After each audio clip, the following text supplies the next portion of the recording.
Welcome back sa aking YouTube channel para sa mga first time mo panonood. Please click mo na yung Jeremy's TV na link. Anyway guys, wala nang ba ito, libre lang. Tulong mo na lang din sa kapwa mo. Alright? Thank you very much po. So topic natin yan po today's video. Commission on Audit pinababalik kay BP Sara ang 72 million na galing sa kanyang confidential fund. Yan guys, yan ang mainit na pinag-uusapan na kung saan ngayon sa Kamara at Senado ay ang budget hearing. So kung maalala nyo itong confidential fund na 125 million, pumatok to o naging trending to. Pumutok ang balita na to last year lang. Ganito na yung panahon to guys. Budget hearing din. Na kung saan ay ginastos niya ng 11 million. So nung panahon ngayon, yung COA kasalukuyan pang nag-iimbestiga at wala pang dokumentong maibigay. Ang sabi nila noon mga November last year 2022 ay may isasubmit na nila 2023. So after 1 year muling binalikan guys. Ito dahil nga nasa budget hearing ng OBP na kung saan humingi siya ng 2.3 billion pesos. So naungkat ulit to nitong sila Franz Castro dahil nga hindi pa nga nasasagot. At dahil nga nung nakarang hearing, kung maalala nyo, di ba, pinasubpina yung COA dokumento kung anong nangyari yung COA report ng 125 million. So, lumalabas, ayon dito kay Representative o Congresswoman Jerbil Luistro ng Batangas 2nd District case.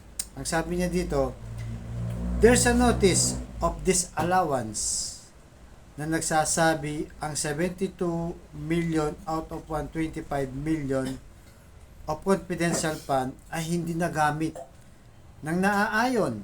So, ito palang basyan nila guys. Joint Circular number 15-01 and a matter of fact. Ipinababalik ng COA sa pamahalaan. So, yun guys, medyo controversial to kasi nga yung confidential fund kasi meron silang sinusunod na guidelines. O kung saan mo lang pwedeng ilaan yung pera na paggagamitan mo.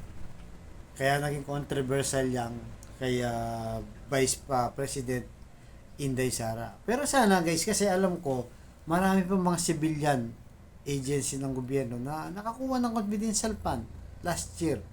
Ngayon na lang wala kasi nga nagka-problema at naging issue na nga. Kaya ngayon pinatatanggal na. Ang naiiwan na lang ngayon confidential fund ay sa Defense Department. Na kung saan, di ba? Ay kailangan. Kaya ito kay BP Sara ay na-question. So yung 125 nilabas din yung breakdown. Kasi nga yung dokumento na subpina na, di ba? Nakuha na ng kopya yung Kamara. So sabi dito, sa Rappler to guys, how Sara Duterte used 125 million confidential funds in 2022. So sabi dito, purchase of information 14 kasi nga surveillance yan, di ba? Kukuha sila ng mga tinitiktikan nilang mga tao, kung pangalan, lugar, kung ilan sila at kung paano. Yung susunod, payment of reward. So kinu-question dito kasi 10 million ng reward. So ibig sabihin, di ba, kung nagpa-survey ka tapos kasi lumalabas dito 11 days lang nagastos, di ba? Nakakuha ka agad ng information at may accomplish ka agad, nakapag-reward siya ng 10 million. So ang tanong ngayon, ano kaya naka-accomplish sa loob ng 11 days? Kung kaya't nabigay siya ng 10 million. Ito, rental safe houses 16 million. Ito, normal to sa surveillance, sa confidential. Hindi to questionable. Yung supplies, 35 million. Ito, medyo tinatanong to guys. At saka yung medical food expenses, 40 million. Na kung saan, medical to gamot to. Ibig sabihin, di ba? Hindi mo naman kailangan ni confidential to. Hindi mo naman kailangan ni surveillance to. Kasi bibili ka lang ng gamot tsaka pagkain, di ba? So, ano kinalaman nun? Sa pagiging confidential.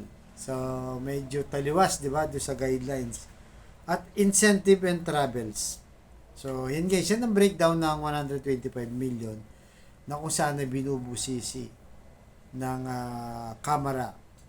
Sana guys lahat, 'di ba? Ang hiling ko dito, wag lang sana kay BP Sara, pero siyempre nauna si BP Sara dahil nga controversial at ngayon yun na nga pinapabalik na. Ibabalik niya kaya yung 72 million, napakalaking pera nun guys.